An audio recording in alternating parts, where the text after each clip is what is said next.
Hello everybody! Nandito tayo ngayon para bigyang mukha ang spokespersons ng impeachment trial ni Sara Duterte. Si Kong Rene and si Kong Adjong. Zia Adjong. Yes, okay. Let's go. So, we will start with the question. Si Ate G, taga Mindanao din siya, si Ate Guard.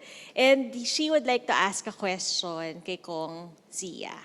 Breaking news! Ang gusto natin malaman ngayon ay ang tungkol sa July 6 impeachment trial ni VP Sara Duterte. Tuloy na ba talaga? Ngayon malalaman natin at tatanungin natin sila. Sisimulan yan ni Ate Guard. Hi po, Kong Adjong. Tanong lang po bilang isang Mindanawan. Nagwo-worry po ba kayo sa backlash? Kasi alam naman po natin na may mga supporter pa rin ang Duterte sa Mindanao. Natatakot po ba kayo sa backlash na pwedeng mangyari? Kasi part po kayo ng impeachment trial. Oh, yeah. I have to admit to you, no, meron talagang backlash no matter where you go. Kasi ang Pilipinas is, multipolar kasi yung advocacies and yung partisanship talaga dito. So, it's not really Mindanao alone, but if anywhere you go, meron talagang sumasang-ayon sa'yo, merong hindi sumasang-ayon sa'yo. So, that's the beauty of democracy, no? Pero ang Mindanao kasi, alam natin sa where I'm from Mindanao, di ba? Yung community kung saan ako lumaki, mas solid kasi yung understanding ng fight for truth and justice. Taga Mindanao ka, di ba? Kabalunta. Na unsa gyud atong gusto para sa atong gobyerno aron mag-progress ta as a country. So I'm coming from a community where there's really the fight for justice, equality. It's not just lip service. Pero na-experience tayo na some elements in our society, in my community, some groups in my community even went beyond just lip service. Nakita natin talagang they took up arms, unfortunately, because that's how compassionate they are. So itong pinaglalaban kasi sa ngayon, alam ng taong bayan na para ito sa transparency and accountability. There's a solid understanding, hindi lang doon sa issue ng let's move forward and let's have this government hold to account whoever is charged with violation of the Constitution, but also to fight for what is right and what is good for this country. So I'm confident that despite everything that is happening now, once the trial starts at makita ng taong bayan, it's not just from Mindanao, but makita ng taong bayan, malalaman nila na itong fight na ito ay para sa kanila. So I'm confident that coming from Mindanao and knowing that Mindanao is grounded on a very solid understanding of what is good for the country, what is best for the country. That's part of our tradition. That's part of who we are, our DNA. They would finally realize na everything that is being done today in relation to the impeachment of VP Sara is really for the whole country, not just for Luzon and for Visayas, but even for Mindanao. So from that belief and that premise alone, confident ko na even with the current pressure that we are experiencing now, I'm confident that the fight that we're doing, backed by our constitutional mandate, will withstand whatever pressure that we are now experiencing, because ultimately the people will realize as soon as we start the impeachment case, this impeachment trial, I'm confident that people from my area, malalaman nila, marirealize nila na para ito sa taong bayan, para din sa kanila ito pinaglalaban ng House Prosecution Team. Yeah. May follow-up question ako, Kong. Kasi makikita natin na sa survey, mataas talaga ang kagustuhan ng karamihan sa Pilipino ang marinig ang impeachment trial. It's at 77, almost 80%. So kung iisipin mo, hindi siya divided kung anong kulay eh. Mas marami ang may gustong marinig ang katotohanan. sa inyong dalawa po, anong naiisip niyong pamamaraan na ma-feel nila that we need this, na hindi ito politika lang? Kasi yan ang excuse eh. Pinupolitika lang, paulit-ulit. Kailan papasok dito yung interest namin, interest ng taong bayan? Siguro para sa akin, matagal na pong pumasok yung interest ng taong bayan. The very act of filing an impeachment complaint at dumaan po ito sa House Committee on Justice. No, ilang araw din yon na araw-araw tinitignan yung ebidensya, no, impartially, iba't ibang pananaw yung mga members, pero may pagkasundo, no, na may mga prinsipyong pinanghahawakan. Matagal na pong tungkol po ito sa pananagutan, sa rule of law, no, at hindi simpleng pamumulitika. Otherwise, hindi umabot sa gantong kabigat at kalayo, no, yung impeachment trial. And now, nandito na tayo sa trial period na inaasahan natin all eyes on the process. Ibig sabihin, hindi na to simpleng nangyayari lang sa backdoors, etc. Marami ang makakarinig, marami ang may oportunidad na sumali sa diskurso, mapag-usapan yung nangyayari, at umambag sa political participation. Kaya natin hindi sinasabi pamumulitika to. Actually, ang gusto natin, lahat tayo kasali sa proseso. Pag sabi natin pamumulitika, di ba, kinukordon ng iilan yung proseso para sa interest nila. Pero ang sa atin, yung interest ng taong bayan yung manaig. At sa pagsasa publiko ng buong proseso ng trial, gusto natin hindi lang tinutunghayan ng marami, pero kasali sila. Baka may dagdag si Kong. Well, kung titingnan mo yung composition ng House Prosecution Team, iba-iba yung advocacy niyan. May talaga member ng political party at mayroon ding member ng mga party list organization. So that alone, if you look at the composition of yung House Prosecution Panel, pati na rin yung private prosecutors na, in fact, ang daming nag-volunteer na mga private lawyers eh. Kung titingnan mo lang, that alone would give you an idea na hindi to politika. They understand that this is their civic duty, this is sa parte ng mga private lawyers na nag-volunteer. Makikita mo naman sa House Prosecution Panel, naintindihan nila na this is part of their exclusive mandate as member of the House of Representatives to really stand as the prosecutor, no, para sa litisin ang impeachable officer. So my point is, kung pamumulitika lang, makikita mo doon sa miyembro ng House Prosecution Panel, may mga bagay na hindi pinagkakasunduan nga. Like halimbawa, ako at saka si Kong Rene, magkaiba yung aming understanding sa anti-political dynasty, magkaiba yung understanding namin sa lahat ng karamihan sa mga bagay, di ba? Pero pagdating sa paglilitis kay Vice President Sara Duterte, we agree na ito yung primordial duty na binigay sa amin ng Constitution na nakita naman namin na tama yung ebidensya at meron talagang pananagutan ang Vice Presidente. So it's not really politics, it's how the workings of the Constitution na kinakailangan ng taong bayan maintindihan. Okay, last follow-up question. You know, it's very interesting to hear na volunteers yung private prosecutors. Kasi ang binibintang is, wow, ang daming pera para kumuha ng mga private lawyers. So you're saying that they are volunteers? They're volunteers, yeah. Yeah, they're volunteers. Kaya marami rin namang nag-reach out. Kasi public yung process eh. 'Di ba?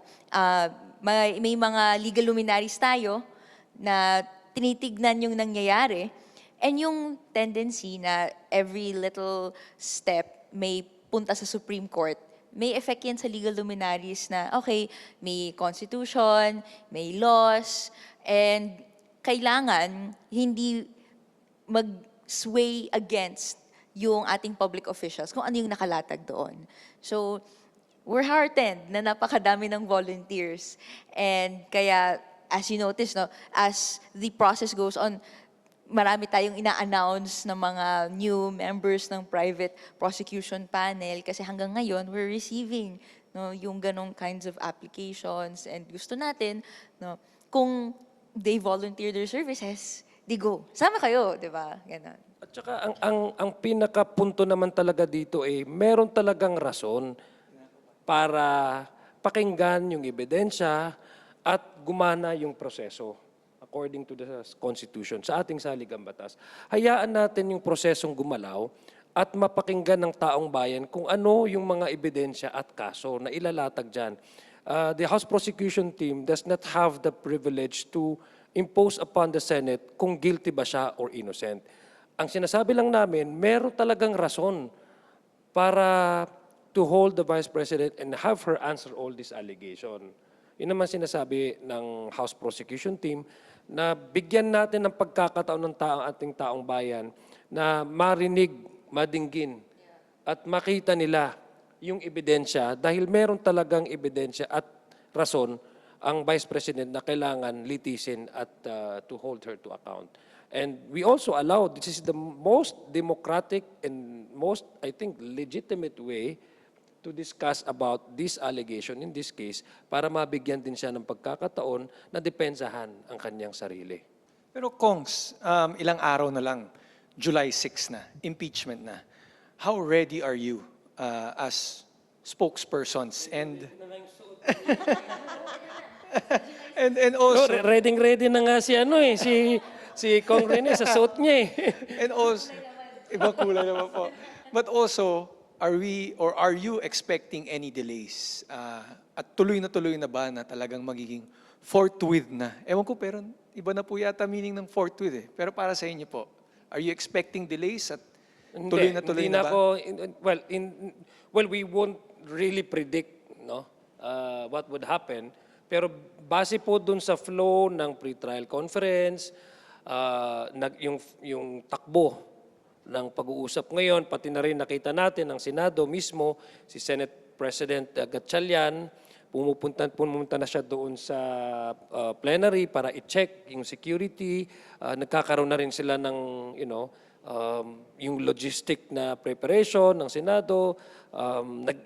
Nag-ano na rin sila, nag-put up na rin sila ng online registration para kung siyempre ito i-open dapat sa public, kung sinong gustong manood ay mag-register. So all of these are indication na tuloy na sa July 6. Yeah. Saka walang announcement, di ba, Kong, na may paggalaw sa schedule. Go ahead naman tayo sa July 6, start Monday, Tuesday, Wednesday, 2 p.m. no, until mag-SONA, July 27. Then magiging Tuesday, Wednesday, Thursday, 3 p.m. So, importante yan, di ba? Nasa na tayo ng 2 or 3 p.m. Sana po yung mga mamamayan natin, nagwa-wind down na sa work, ganyan, pwede nang tumunghay, either through commute, or kung kaya, no, nakauwi na sa bahay, di watch party sila sa kanilang mga sala o kung saan man, para lahat tayo kasama sa proseso, no? Nakikita na tutunghay hanggang sa pagtatapos. Mga FB Live po, tsaka mga possible FB Lives at mga Senate Flicks, hindi nyo na po inaasahan. Alin yun? Yung mga FB Live at tsaka mga Senate Flicks, hindi nyo na inaasahan. Sana hindi na mangyari yung mga nangyaring mga nakaraan, no? Kasi ang pinag-usapan natin dito is proseso, no?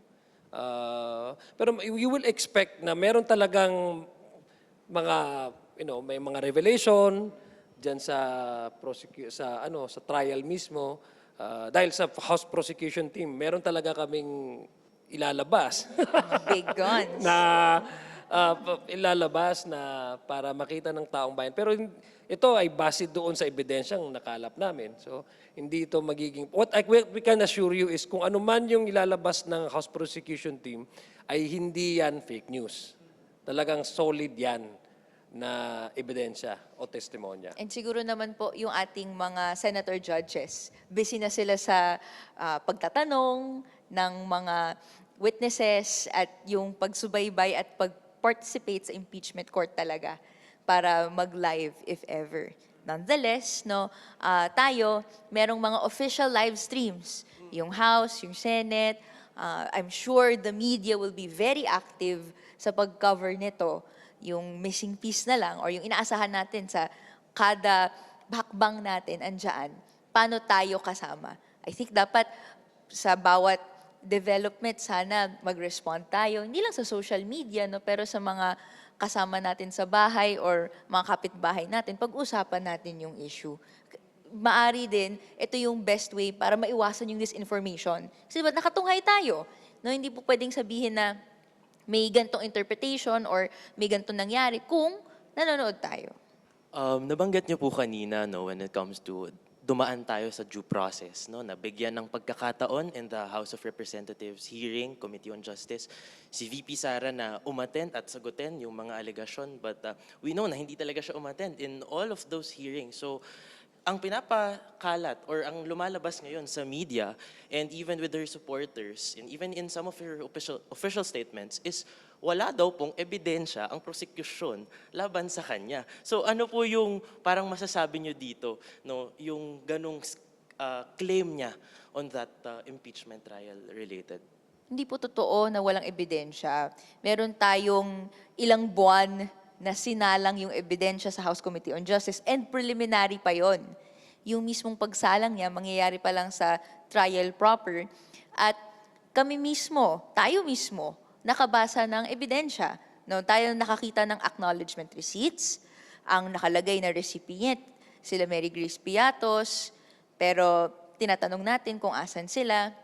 Sabi ng Philippine Statistics Authority, na nag-certify ng mga birth certificates natin, wala naman silang tao na ganun yung pangalan on record. No? Yung SALN mismo ni VP Sara, ebidensya din yon. Tinignan natin sabay-sabay. Nakita din natin na merong mga reports, yung Anti-Money Laundering Council, na tumatanggap ng mga reports galing sa bangko kung may covered or suspicious transactions or activities yung individual. Sabi nila, may mga bilyones na labas-pasok sa accounts ni VP Sara Duterte at ng kanyang asawa. Marami pa yun. And of course, who can't forget Kong, di ba? Yung live stream niya in press conference na dineliver niya mismo, her own words, walang AI filtering, editing, na may kinokontrata siya para pumatay. And yung subject pa nga nun ay mga matataas na opisyales ng ating bansa, no, President, dating Speaker, First Lady, lahat naman yun nakita natin and kayang i-search, hindi yun walang ebidensya. And so, uulitin din natin yung process na yan, hindi naman uulitin, no, gagawin in a way na officially during the trial proper na. So, the best way to rebut yung claim na walang ebidensya ay tunghayan mismo yung trial para makita yung ebidensya. Are you starting with that? Kasi parang yan yung irrefutable eh. Because you're saying, hindi AI yan, nakapanood ang maraming Pilipino dyan na sinabi niya yan, minura niya at lahat. Are you starting with that article of impeachment? Yes po. Actually, during the comment ng House Prosecution Panel na sinubmit during the pre-trial conference, naglista doon ng order, no, ng articles na babaybayin natin yung ebidensya. So, yun po, yung gusto nating mas lumitaw, no, na ito yung video, ito yung mga witnesses natin na nagsasabi, dito edited, talagang natunghayan namin to nangyari, and ano ibig sabihin nun? Anong kaso ba ang pasok doon? And therefore, anong implication nito sa grounds for impeachment? Lahat po yan, babaybayin natin na siguro July 6 sa unang linggo at magdadaang mga araw. Baka yung nagsasabing walang ebidensya ay yung hindi talaga nanonood ng news, di ba? Mukhang ano siya, mukhang kailangan niya mag-update ng balita, no? Sa ganung mga taong sinasabi walang ebidensya. Kasi tulad ng sinabi ni Kong Rene, hindi lang naman documentary evidence or material evidence ang meron tayo. Pati rin yung dami nga nating magtitistigo dyan eh. 'Di ba? So magbibigay testimonya, magbibigay ng kanilang expert report official report para patunayan na itong mga ipapresent na mga ebidensya ay tunay na ito ay na-assess, na-evaluate, at ito yung naging report ng mga ahensya.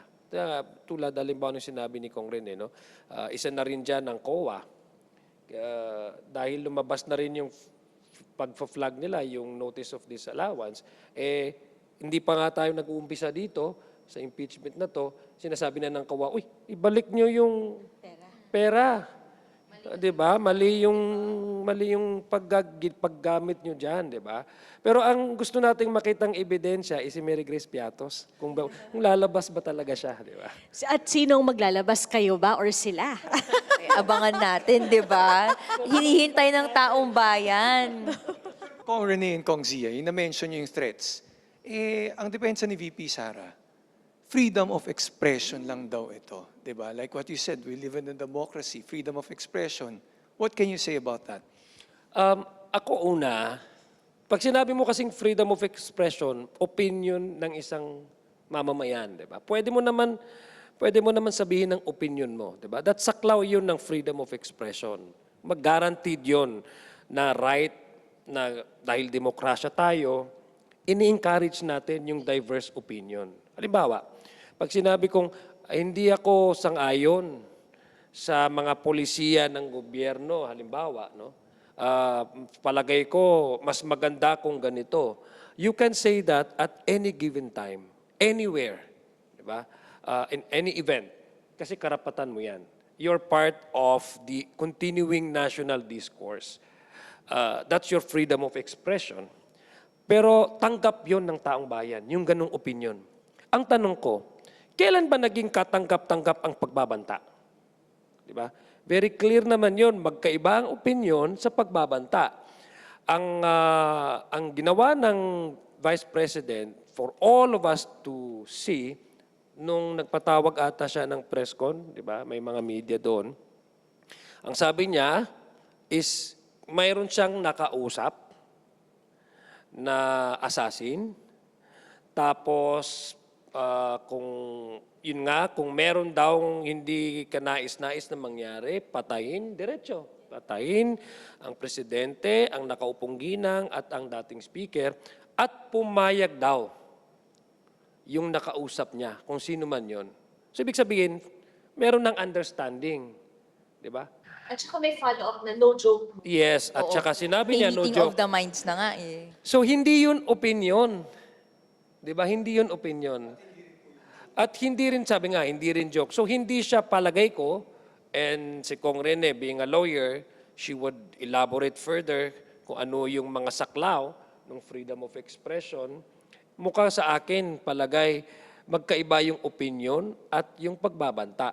Dahil ang opinion, ini-encourage natin yan, hindi lang natin tinotolerate. Ini-encourage natin yan bilang demokratikong bansa. Pero ang pagbabanta, kailan yan naging acceptable? In fact, bawal yan, hindi dapat ginagawa yan. So yun yung sinasabi ng House Prosecution Panel na hindi absolute ang freedom of expression. Hindi ka po pwedeng magmura ng magmura without necessarily expecting anything in return dun sa consequence ng mga sinasabi mo at yung galaw mo kung nakakasakit ka na sa kapwa-tao. Lalong-lalo na pag halimbawang wala ka naman talagang ebidensya kasi nandyan ang cyberbullying, cyber libel, nandyan yung libel ng mga kaso. So, pagdating doon sa pagbabanta, sabi ko nga, hindi talaga po pwede yan at saka hindi yan sa clown ng freedom of expression dahil hindi opinion yan. Nakipag-usap siya sa isang assassin. Hindi po katanggap-tanggap yan. Hindi ko na lang din masyadong papalawig kasi ang ganda na ng sagot ni Kong Zia. Pero may difference between exercise of freedom of expression and yung speech na papasok na sa grave threats. Yun naman po ang findings ng NBI. No? Yung sinabi po ni VP Sara ay grave threats po siya. So kapag ganun na yung sinabi, in our jurisdiction, no, krimen siya. So maaari pong mag-act accordingly in a crime, no, para hindi ma-encourage yung tao na gawin yon. Yun naman po 'di ba yung reason kung bakit sa 'di ba sa crime kung magsasampa tayo, it's people versus kung sino man. Kasi ayaw natin na gawing ehemplo to ng mamamayan na gusto natin kapag may harm na pwedeng dumulot sa kanila dahil krimen yon ay may either karampatang parusa o may deklarasyon yung korte o yung batas natin na illegal yan. So, well, to clarify, no, yung findings ng NBI, findings yan, na yung sinabi niya, falling under this certain crime siya. Pero hindi criminal yung proceedings na mangyayari sa atin sa impeachment. No? Ito ay, well, political and legal process na nasa konstitusyon natin. Pero, ina-appreciate natin na ang sabi ng National Bureau of Investigation, ito siya, grave threat siya. No? So, gusto natin, hindi maulit yon ng mamamayan. Hindi yun ehemplo sa kabataan, hindi ehemplo sa kung sino man, kung paano dapat magsalita o umasta. Oo, ang isang public official, di ba po? Oo, hindi ma-normalize. I actually do agree with both of you na nabanggit nyo na kailan ba magiging acceptable yung magbanta sa buhay ng isang tao? Dahil, di ba, hindi tama and is again, yung nangyaring threat, this is also a threat to the national security eh. Kasi ang pinagbabantaan yung mga tataas na opisyal ng gobyerno. So it also causes the stability of the nation eh, 'di ba? So ayun nga, and again, nabanggit nga po na hindi AI at maraming lumalabas sa social media ng mga evidences, screen recording, and you know, pero ano po ba yung nagiging steps nyo when it comes to the fake news? Dahil alam naman natin, sunod-sunod ngayon yung fake news patungkol sa impeachment, sunod-sunod yung mga pagpapakalat ng intriga patungkol sa House Prosecution Team. Araw-araw na pagharap sa media para ilabas, no, ang katotohanan, magbigay clarification, clarity sa kung ano nangyayari. Yun naman po yung aming trabaho dito bilang spokesperson. No, ini-explain yung proseso sa pinakamarami para ibahagi to ng gawain natin bilang mga pampublikong opisyal. Kung ano yung nasa konstitusyon, no, ito yung we took an oath to it. Gusto natin, hindi siya nababali, gusto natin nasusunod siya. No? So ngayon papasok tayo sa isang proseso na nakalatag sa konstitusyon, no, yung hakbang. Ito nga yung isa sa mga iilan lang na proseso sa konstitusyon na nakalagay dyan yung hakbang at yung iba't ibang rules. Kasi ganun siya siguro kataas na i-appreciate natin. Pag mga pampublikong opisyalis na matataas, ayaw natin na naaantala yung gawain nila, so hindi natin gusto na subject sila ng harassment suits, etc. Impeachment lang talaga yung tinitignan natin na prosesong maaari silang matanggal sa opisina. Tapos may specific grounds yan na kung ganun kalala yung nangyari or ginawa, doon lang po papapasok yung proseso. So ito na po yung hinahantungan natin, no? Patong-patong na mga naging gawain ni VP Sara Duterte sa kanyang paghawak ng posisyon bilang vice-presidente. At nakita natin sa ilang taon na hinawakan niya, hindi po naging sang-ayon sa batas, sang-ayon sa konstitusyon, yung paghawak niya. At hindi po pwedeng palagpasin yun. No? So, lahat po yun, kailangan naiintindihan ng mamamayan. Kasi may syempre, iilan, either politically motivated or may kahit support lang, no? Hindi sinasabi or natatawid yung proseso, baka kasi komplikado or hindi naintindihan or even nakarinig ng maling impormasyon at sinasabi na lang din sa iba. Meron din, di ba, yung as in outright na may intent na i-distort yung information. Ayaw natin ng ganun. Gusto natin lahat tayo conscious sa processes, sinusunod siya para sa dulo kung anumang pananagutan ang kailangang makamit, kung paano ma-uphold yung due process, yung rule of law, at sa kaayusan ng pamumuno, nakakamit natin siya.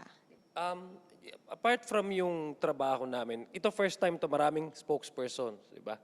Baka nagtataka kayo, di ba? Normally kasi nung time ng corona impeachment, isa lang. I think yung naging spokesperson, no? Yeah, isa lang, no, that's he's the lead prosecutor. Pero yung nagsasalita, I think isa lang nag-explain, no? Magaling yun si Idol Chair Miro. Ngayon, ang dami namin, 'di ba? Ang dami naming spokesperson, may nadagdag pa kahapon. Kasi yung emergence din nung ibang platform. I think part nung trabaho namin, sinabi ni Kong Rene, na para ma-combat o ma-counter yung fake news, dapat mag-reach out kami sa different platforms as a may wider audience. Kaya gusto namin Tagalog, yung pagsasalita, gagamitin yung medium, Filipino, at kung po pwede i-translate kung ano yung napag-uusapan sa trial, sa lingwahe na marami ding nagsasalita na hindi lang Tagalog. No? Yun yung mga ways. But beyond that, I think part din ng ating trabaho as Filipino citizens, civic duty. Katulad ninyo, halimbawa, napapasalamat kami dahil ang mainstream media, malaki din ang kanilang contribution, ang participation para mailahad sa taong bayan kung anong tama. Ang social media, no? Malaki din ang obligasyon at duty niyan, mga vloggers, yung nagpo-podcast, para ilatag kung ano talaga yung totoo. So, lumalabas ngayon na yung fight natin doon pa sa pagbibigay ng tamang impormasyon sa publiko ay hindi lang iyon dahil gusto nating maintindihan ng ating taong bayan, pero alam natin na ito pala ay civic duty. Ito yung pagiging Pilipino, no? Ito yung pagtatrato sa kapwa-tao na may respeto. Kasi ang respeto kasi hindi lang yon kung gaano mo siya, paano kayo nagdi-deal personally. Pero yung respeto din also comes in a form of maging honest at maging totoo ka sa sinasabi mo sa tao. That's also a form of respect. So, nakikita namin yon at kaya marami kaming spokesperson ngayon kasi mahirap nga isa lang ang magsasalita. Diba? Ang dami na. Social media, andyan na yung mainstream media. So we would like to reach the widest possible audience that we can reach and the bigger the platform that we can actually also partner in utilize so that we can provide a rightful, truthful, hindi lang factual, truthful information.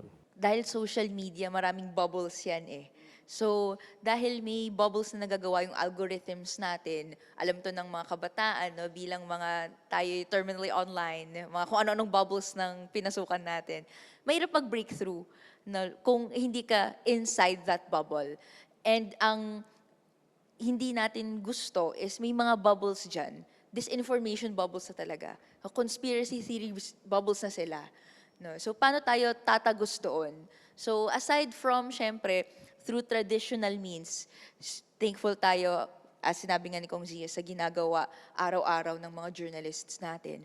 No, very thankful din kami sa mga social media content creators, no, lahat ng mga may platforms na ginagamit yung kakayahan nilang magsalita, gumawa ng content para i-amplify yung katotohanan and i-amplify din yung values na gusto nating na-advocate at na-exhibit natin bilang mamamayan.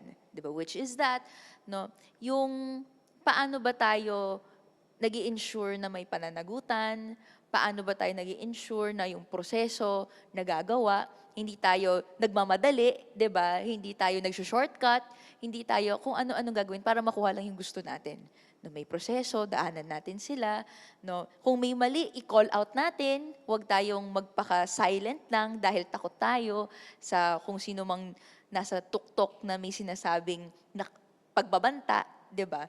We'd like to make examples of the things we do with these processes to the people and lalo na to the youth, 'di ba? Gusto natin ng empowered youth that are seeing how we deal with this information and at the end of it, they see that results happen. So alam nyo na, lahat ng nanonood dyan, lahat tayo parte ng proseso. Yan. Huwag kayong magpapaiwan, sumakay kayo, sumabay kayo sa magiging mga susunod na balita sa mga susunod na linggo.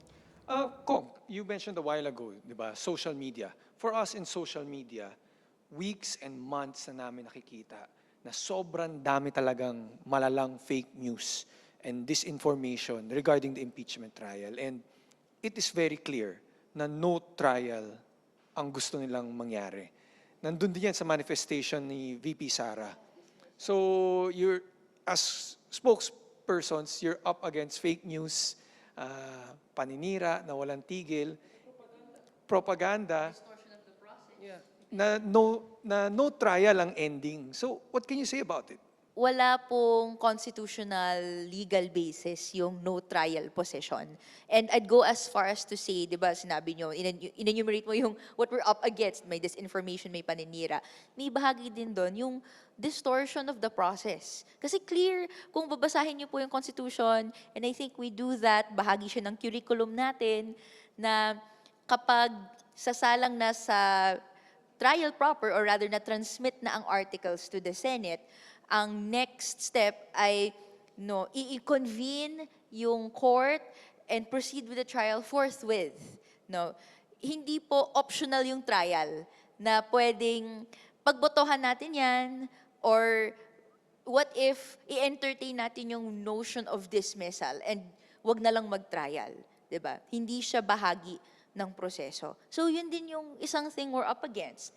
Na we're up against those that reinterpret or even twist the text of the Constitution, that rather than honor yung processes and yung rationale kung bakit nandyan yan, di ba safeguarding naman yan ng abuses of power, no, ensuring that accountability happens, wag na lang. Kasi may ibang gustong mangyari na ang dulo, makakatakas sila sa pananagutan, makakatakas sila at least sa scrutiny, no. Sabihin man nating may depensa, and we're looking forward to the defense of VP Sara, yung maneuvering or yung positions nila, it is to minimize public scrutiny of what is happening. At the end of the day, we don't want people that are less educated, less informed of what's happening.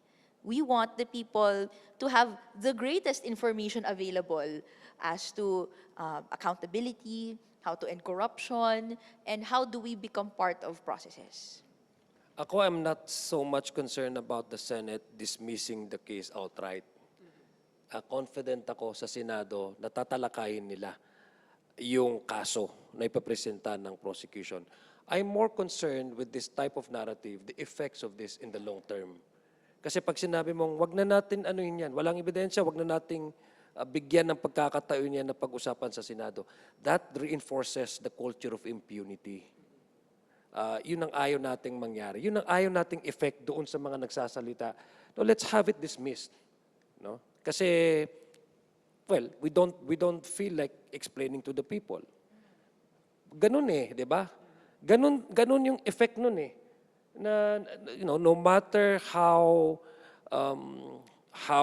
convincing the evidence, no matter how glaring the actions that she made when she was, making all the grave threats against the president, let's just forget about it and wag na nating pag-usapan. That's the classic definition of feeling superior above the law. That is the exact opposite of the principle that no one should be above the law. And that is exactly the very definition of culture of impunity. Doon ako takot. Na kung babaliwalain lang natin to, hayaan lang, sige, dismiss na lang natin. The effect of this is long-term. It would be generational. Ayaw natin yon sa demokrasyang bansa na naniniwala tayo na ang pundasyon ng Republika ng Pilipinas ay malakas ang accountability mechanism niya. So, maski sino ka, maski anong position ka, pag meron talagang reasonable, established, na probable cause, sabi ng mga abogado, sabi nila Kong Rene, bigyan ng pagkakataon yan maipresenta sa korte. So, doon ako concerned. Kasi ako, confident ako, ang Senado sa ngayon, base doon sa nakikita natin, base sa pre-trial conference, mukhang tuloy na tuloy na. Ang question is, kailangan tapusin. Kailangan tapusin at bigyang closure ang usaping ito para sa kapakanan ng taong bayan. Hindi po pwedeng dangling ito, hindi po pwedeng nakabitay lang ito. Ayaw ng Pilipino ng half-baked. Gusto natin talagang merong resolution at mayroong closure. Speaking of ano po, social media, fake news, marami po kasing ano ngayon kumakalat na balita. Tanong lang po kay Kong, totoo po ba na, na related ka kay Saldico? Matagal na nating debunked yan. No, the answer is no. Actually, sa social media, nagpo-post po ako tungkol sa tatay ko, sa origins ng family ko. Taga Malabon po ako, napakalayo sa Bicol region ni former Representative Zaldico. Ang sa amin nga, tuloy-tuloy yung paninirahan namin humbly, hindi ako nagtatago, no? And gusto natin, gaya ng lahat ng sigaw ng kabataan, no? Lahat ng sangkot sa korupsyon, managot. No? And sa bahagi naman natin, we were, it's unfortunate that VP Sara Duterte took the opportunity ng budget hearing para itanong yung question na yon. Actually, ako nga, yes po, si VP. And honestly, out of order yung question. Because the order of business in that hearing ay yung budget ng Office of the Vice President. Nagtatanong tayo in good faith na kaya pong sagutin ni VP Sara yung mga tanong. Dahil gusto nating makita, mabutbot, kung yung spending ng OVP na in previous years nakita natin, lalo na sa confidential and intelligence funds, ay hindi naman po napunta sa purposes stipulated therein. Paano na yung mga succeeding years? Tapos yun yung sagot sa akin, 'di ba? Pero ako, hindi ko na lang sinabing or out of order siya dahil wala na pong tinatago. So, I hope that this dead horse finally dies na talaga, no, na hindi po natin kaano-ano si former Representative Zaldico, no. Kung ganun, di lahat ng ko, kahit si Atoy ko ay si Jay ko, may relation sa kanila. Pero sa atin, sa punot dulo, gusto natin mangyari yung pananagutan. Ayan guys, tinanong ko na para sa inyo, ha? Oo. So hindi nyo na uulit-uliting tanungin pa. Actually, yung magulang ko, taga Cebu. Oo. Pero dahil ako ay gamay ra intindi kung... ay, kasi pinanganak ako dito sa Manila. Dahil nga po sa hirap ng buhay na kinailangan maghanap ng trabaho, yung nanay tatay ko nahanap nila dito sa Manila. Wala rin kaming pang-uwi sa Cebu ng regular, kaya dito po at di po kami masyadong natuto. Pero ako, willing na willing mag-reconnect sa roots. Bisayain nyo lang ako, mag-a-adjust ako. Ganyan. Pero So, Kong, gamay. Kong Zia and Kong Rene, do you have anything that you want to say to the people, social media, about the impeachment trial? I'm sure you're up against so much propaganda now. Is there anything you'd like to tell them? Sinabi nga ni Kong Rene, ang ginagawa naman natin dito is for public interest talaga. We're not, personally, I'm not happy. I'm not happy that we are undergoing this stage. I'm not happy. No. I'm not happy to see a second official of the land being questioned or being held to account. Nobody is actually getting satisfaction from all of this. But the Constitution was made not to satisfy, but to correct the wrongs. Personally, I don't want, because I was raised in an environment, in a house na pag leader, dapat maayos. Di ba? Ganun naman talaga yung understanding natin. Pag leader ka, dapat magalang ka, dapat marespeto ka sa kapwa-tao, oo, dapat disente ka, dapat hindi ka gagawa ng hindi makakabuti sa community mo o sa bansa mo, lalong-lalong hindi ka dapat magngungulimbat ng pera ng bayan. Yun ang understanding natin eh. Kaya nga sinasabi ko, I grew up in that environment. No? Kaya nga sabi ko, we don't get personal satisfaction, neither are we really happy because na itong nangyayari. But we had to. So yun ang aking message sa ating taong bayan na ito ay para sa kanila. We did not chose to be in this particular, in this particular undergoing that the country is now experiencing. Had we had our way, we would have wanted something that progressive dapat, maganda dapat yung takbo. Pero hindi eh. Kasi hindi ka po pwedeng baliwalain mo at mag-move forward without actually correcting the wrongs eh. So, going back to the question, hindi talaga siya hindi siya satisfying personally. Itong mga nangyayari, pero kailangan gawin. Ready na po kayong madagdag sa storya ng Malita? Yung maleta? Nandun na ako.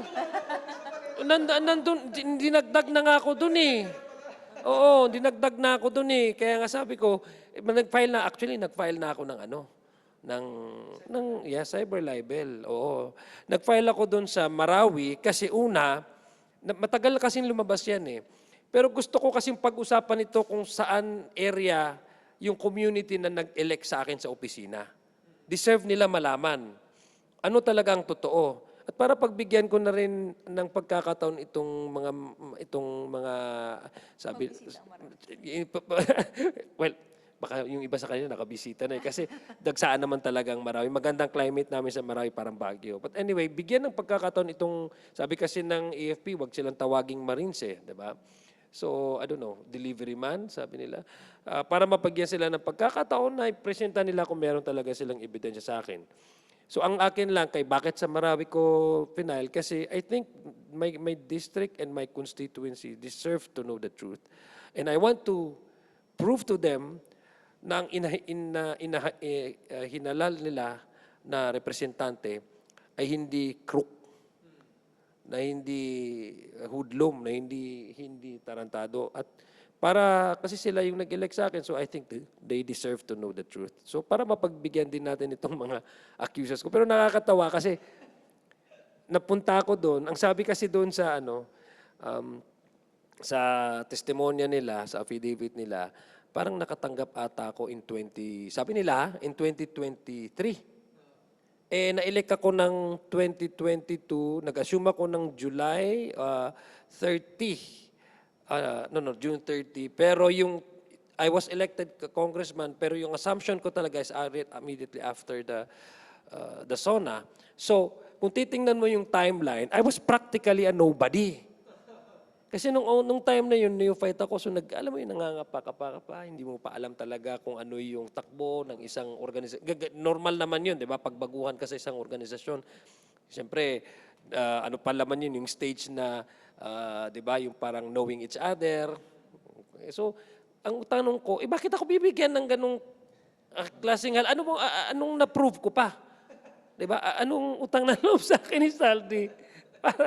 Para bigyan ako ng ganon. At sinabi pa doon, dito daw sa House of Representatives daw dinala. Punong-puno ito ng CCTV. Actually, sabi ko, sabihin lang nila kung anong date, anong time, para makita natin yung CCTV kung na-deliver ba. So, pero yung iba naman, nadagdag. Halimbawa, may mga hindi congressman ng oras na yun na nadagdag dun sa listahan nila. So, nakakatawa lang na na dinagdag tayo dun sa listahan nila. O, buti na lang, hindi mo kamag-anak talaga si Ako Herman nga, Saldi sa ko. mga fake news pages, nandun yung pangalan ko, hindi pa nga ako Kong. Diba? As in, I literally nobody talaga. Yung predecessor mo, nasali doon. Kung di ako nagkakamali, si Kong Raul. Oo. Oo. Yung dinadamay din, yung buong Makabayan Block, tignan nyo naman kung gaano, ano yung lifestyle, di ba, ng Makabayan Block. Pero gusto ko lang din i-echo yung sentiment kanina ni Kong Zia tungkol doon sa bakit ginagawa natin to lahat. Kasi actually, di ba po, 62 trial dates, mga September na matatapos or so ito. Ano na yun, budget season din, sasabayin ng House Prosecution Panel, yung usual gawain nila, yung gawain sa pagpaplano ng budget ng gobyerno sa impeachment. Pero hindi po rason yun para i-pause yung impeachment or hindi matuloy yung impeachment. Kasi may mga ilang nagsasabing ganun, di ba? Yung makakain ba yung impeachment? Di ba? Or anong silbi niyan? Ang daming issue. Pero, una, kaya po kasi siyang sabay na i-address. Kaya pong may mga batas na ipasa, pag-usapan tungkol sa ano yung karanasan ng mamamayan, paano natin maibibigay yung welfare, yung comfort, no?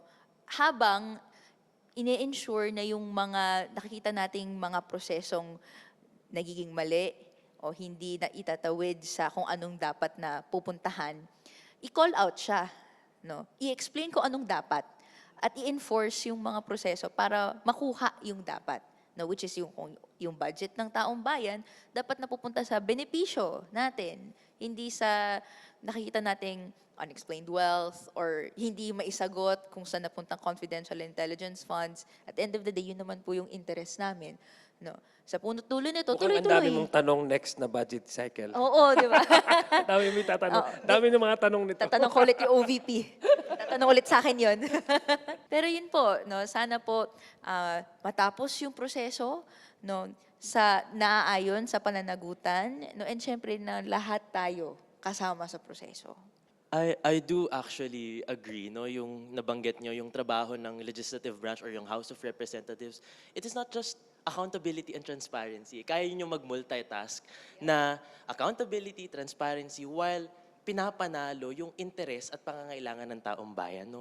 And we talked about impeachment. Eto, medyo juicy question to guys. Itatanong natin sa kanila. No?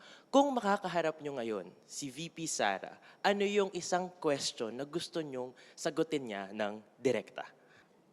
Mukhang ang gusto kong tanong sa kanya is, anong klaseng haircut yung ano, kasi mukhang maganda yung haircut niya ngayon eh.